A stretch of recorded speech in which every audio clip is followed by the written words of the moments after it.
Salut à tous, c'est Loïc, bienvenue dans le carré. Aujourd'hui, on rencontre Yohan Aubé, récent finaliste du Pro Dream PMU et jeune joueur de talent.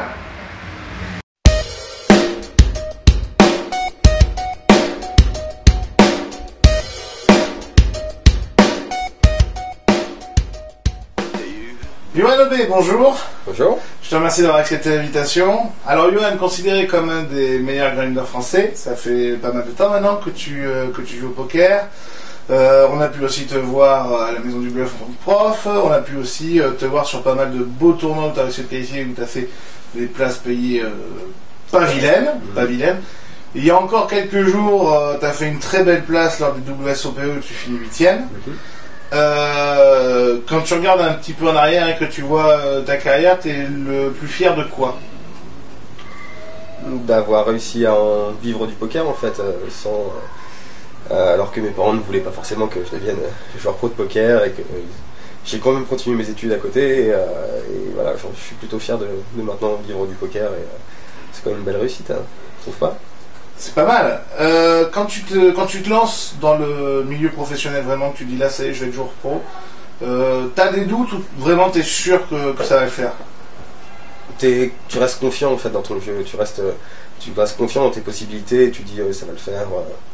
J'ai déjà un background qui est suffisant et voilà, je vivais pas du poker mais j'étais quand même gagnant et du coup non, y a pas eu, ça s'est fait en douceur mais ça s'est fait dans la confiance tout le monde. T'en es arrivé comment au poker, toi? Ah, c'est une longue histoire. Grâce à Patrick Bruel, en fait, au départ, quand j'avais 17 ans, j'étais.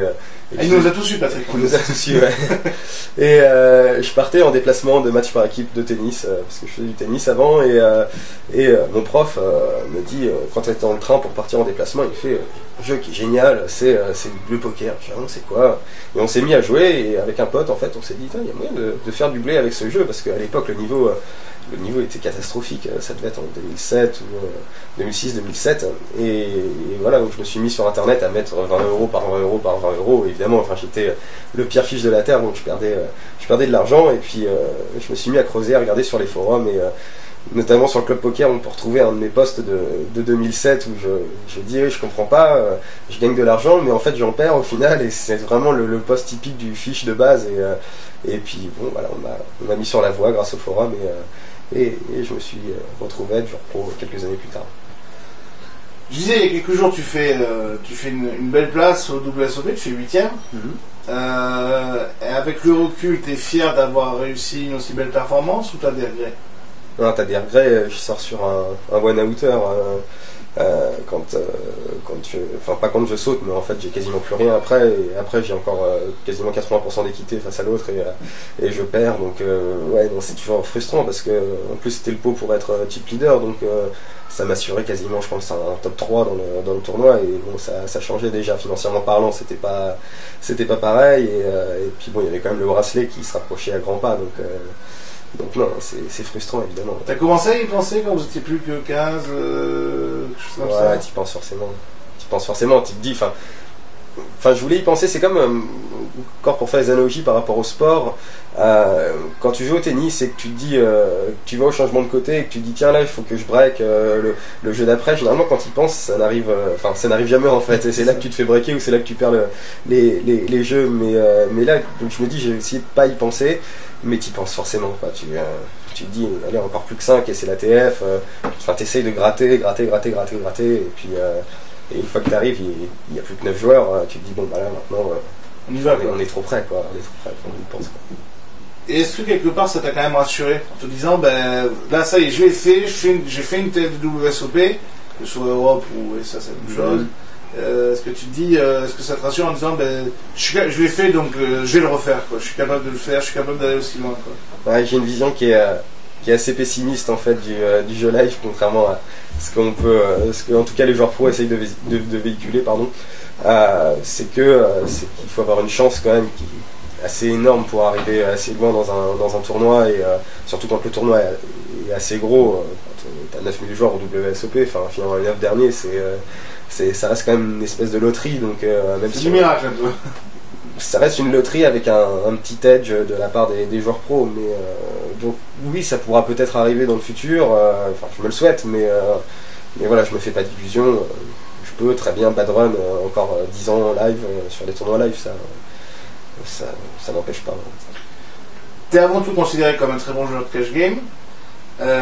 Pourquoi privilégier le cash game au tournoi? Parce que y a que ça quand on veut vivre professionnellement. T'as des joueurs pro de tournoi, mais j'ai envie d'avoir une rente mensuelle qui soit à peu près régulière, quoi. Enfin, quand tu vis d'un jeu, même si c'est pas forcément aussi régulier que ça, j'ai pas envie de passer un an à perdre de l'argent, et j'ai quand même envie de dégager un bénéfice à la fin de l'année. Et quand tu es joueur pro de tournoi, surtout tournoi live, enfin tu peux faire plusieurs années à perdre beaucoup d'argent. Donc moi j'ai pas envie d'avoir ça, j'ai envie d'avoir de la stabilité, et donc le cash game ça apporte justement cette stabilité, parce qu'on joue tellement de mains au cash game quand tu es sur internet, que tu peux réussir à pallier en fait à cette variance mathématique, alors que sur les tournois c'est très très dur, notamment depuis le cloisonnement du .fr. Il y a tellement une offre de tournoi qui est pauvre entre guillemets que du coup c'est dur, c'est très très dur.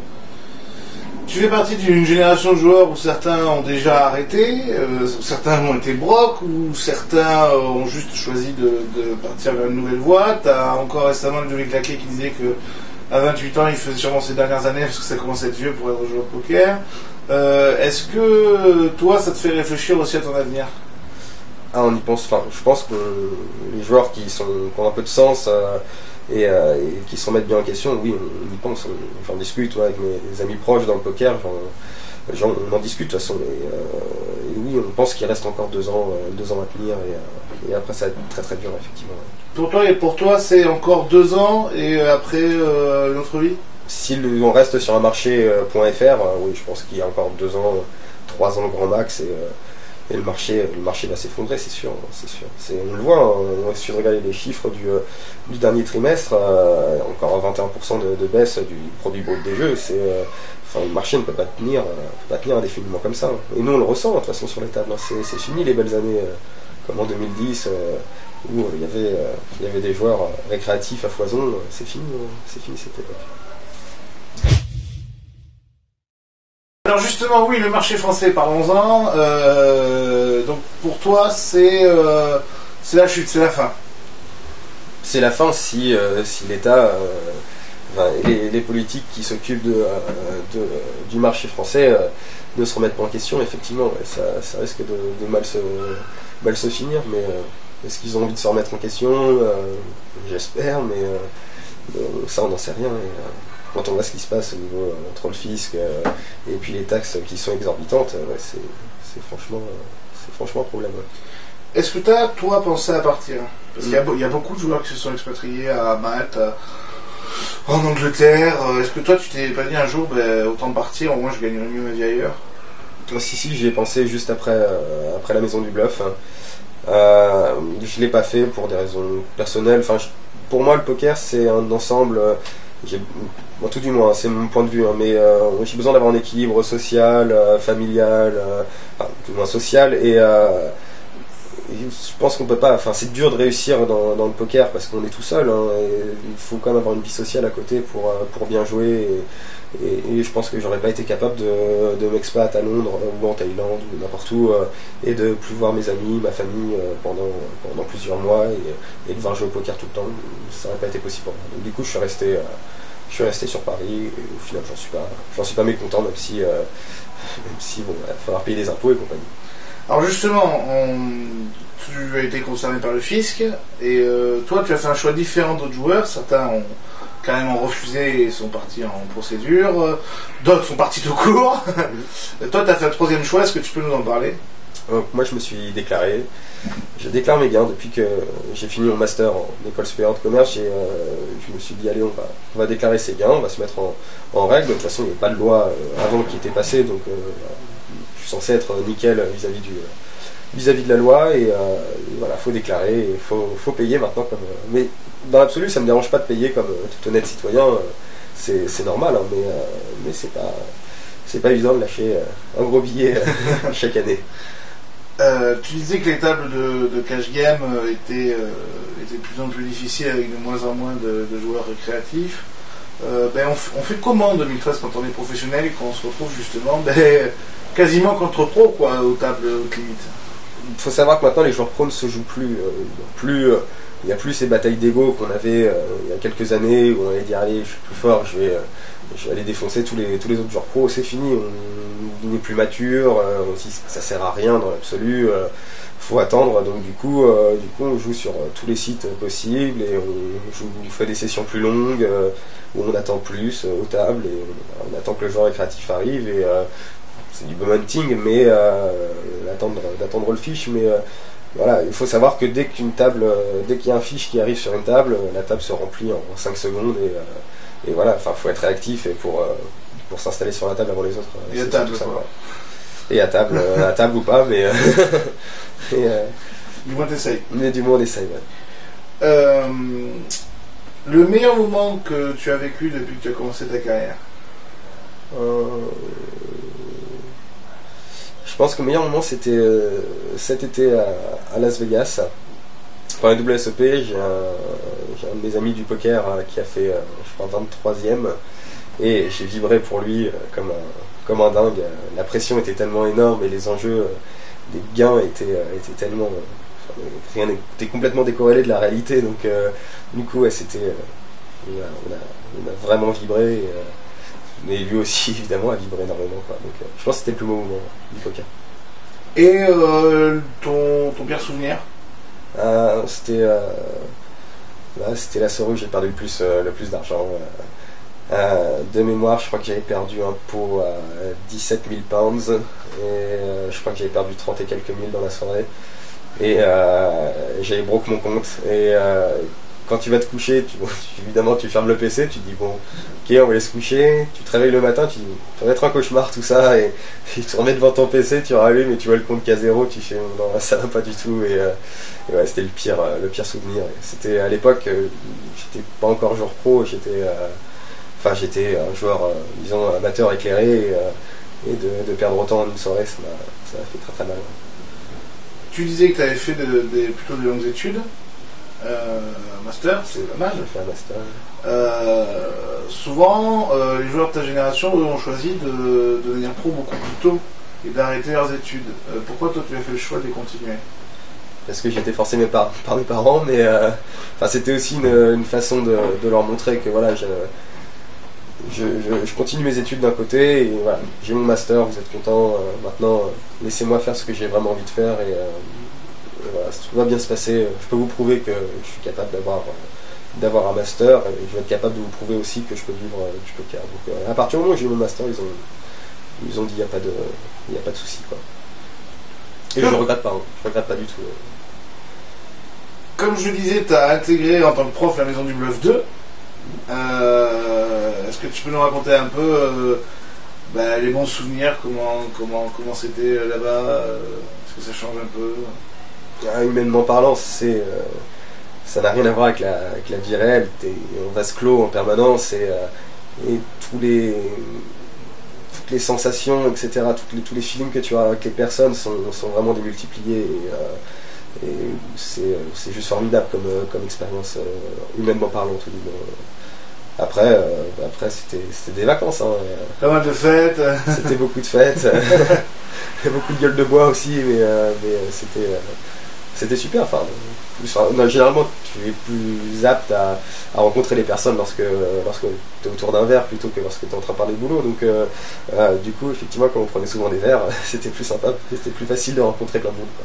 Ton meilleur souvenir là pendant ces 2 mois là de Maison du Bluff?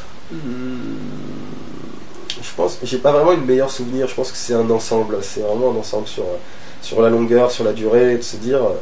Ouais, je suis rencontré des gens qui sont vraiment super et ça s'est super bien passé et on crée des amitiés qui sont très fortes sur une courte période. Après, ça s'estompe forcément avec le temps puisqu'on a des vies différentes et on vit pas forcément au même endroit, mais en tout cas, ouais, c'était vraiment une sensation très forte pendant 2 mois et demi de relations humaines.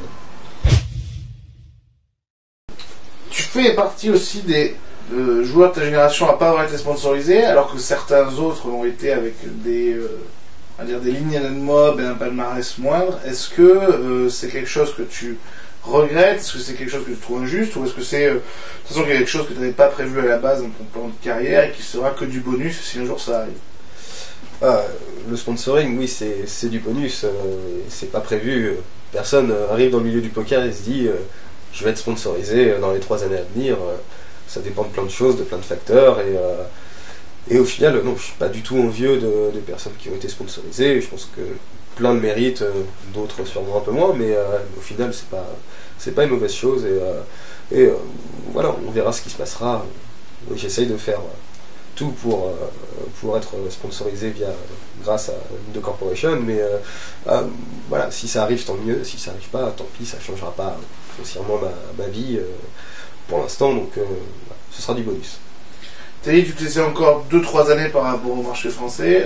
T'as réfléchi à quoi après? L'envie d'entrepreneuriat ou... Ouais, comme je sais pas pourquoi, mais tous les jours pro, on a envie de monter un resto plus tard. Et je sais pas pourquoi, peut-être parce qu'on aime bien la bonne bouffe et qu'on est un peu épicurien sur les bords. Et effectivement, ouais, j'aimerais bien monter j'ai une idée de resto qui n'existe nulle part dans le monde, mais je vais pas en parler évidemment ici.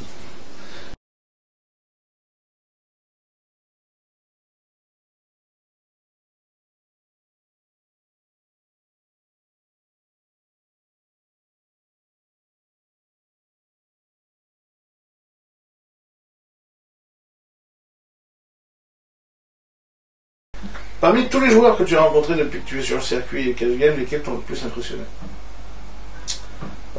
Ou inspiré? Ou inspiré, que j'ai rencontré. Hein. Rencontré ou que tu as vu jouer, enfin voilà, tes modèles d'une manière ou d'une autre. Je pense que mon modèle en cash game, ça va être, comme beaucoup de joueurs sûrement, c'est Phil Galfond, parce que théoriquement parlant, pédagogiquement parlant, il est juste exceptionnel. Il a un niveau de réflexion. Il a toujours en fait un temps d'avance sur tout le monde. Enfin, il a un an d'avance sur tous les meilleurs et en plus il le fait partager. Et, ouais, il est franchement exceptionnel ce joueur. Et, il explique tellement bien en plus que c'est un régal de regarder ses vidéos et c'est cool. Et en tournoi? En tournoi, j'ai peu discuté avec les joueurs. Je sais qu'il y a un joueur qui m'a quand même impressionné quand on avait fait quelques sessions online ensemble. C'était Nicolas Cardin qui fait partie de Corporation aussi et que je trouve fort. Il garde un certain calme, une certaine sérénité lorsqu'il joue et il a un niveau de réflexion qui est bien poussé et j'ai apprécié. Ouais. Le fait que tu sois dans une team comme The Corporation, avec plusieurs joueurs, ça te permet un peu de retrouver l'esprit quand même de compétition que tu avais et d'entraide un peu que tu avais quand tu faisais du tennis par équipe? Le tennis, ça reste quand même un sport individuel à la base. Hein. Il y a des matchs par équipe, il y a des choses comme ça, mais voilà, le poker reste quand même un sport, ou un jeu tout du moins qui est aussi individuel. Donc il va y avoir peut-être un peu d'entraide lorsqu'on se retrouve sur des tournois live. Après, lorsqu'on fait nos sessions online, généralement on reste de notre côté. Et puis, de toute façon, par exemple, il va y avoir des joueurs de tournoi dans de Corporation et moi je suis plus un joueur de cash game, donc déjà on va jamais se retrouver aux mêmes tables. Mais avec ceux avec lesquels on peut se retrouver aux mêmes tables, oui, on peut discuter de certains coups et voir comment telle personne réfléchit par rapport à ce coup-là, etc. etc. Ouais. Quand tu parlais tout à l'heure du fait que le cash game baissait, etc., quand le fisc est arrivé et tout ça, est-ce que tu as pensé à un moment donné, toi, à arrêter? Plutôt que prévu, plutôt que à cause de toutes les difficultés, même si toi, t'étais pas concerné par ça, le fisc qui a fait arrêter des joueurs ou qui les a fait partir, le cash game en baisse, le rake monstrueux. Arrêter, peut-être pas, tu vois, mais tu te dis, enfin, comment ça va se terminer tout ça, et en même temps, il y avait un énorme flou juridique, et on ne savait toujours pas si les joueurs contrôlés allaient payer et dans quelle mesure, donc au final, non, ça ne donne pas envie d'arrêter, ça donne juste envie d'attendre et de voir ce qui se passe. Il y a une dernière question. Le jour où tu vas arrêter le poker et où les jeunes grinders vont arriver et parleront de UNOV qui les a précédés, tu as envie qu'on retienne quoi de l'homme et du joueur? J'ai envie qu'ils se rappellent que je les ai mis en garde déjà, que je leur ai dit faites attention parce que le poker c'est pas simple et puis si j'ai arrêté c'est qu'il y avait sûrement, enfin c'est de plus en plus dur de faire de l'argent et non, sinon j'ai envie qu'ils se rappellent que j'ai donné des cours et peut-être qu'ils se disent tiens grâce à lui, grâce à ses cours j'ai pu progresser et puis plus il était, pour ceux qui m'ont peut-être connu, j'étais plutôt sympa et agréable à vivre. Johan, je te remercie d'avoir accepté l'invitation. Merci à toi. Et puis comme je dis, le meilleur pour l'avenir. Écoute, ouais, on verra. Hein. Merci Johan.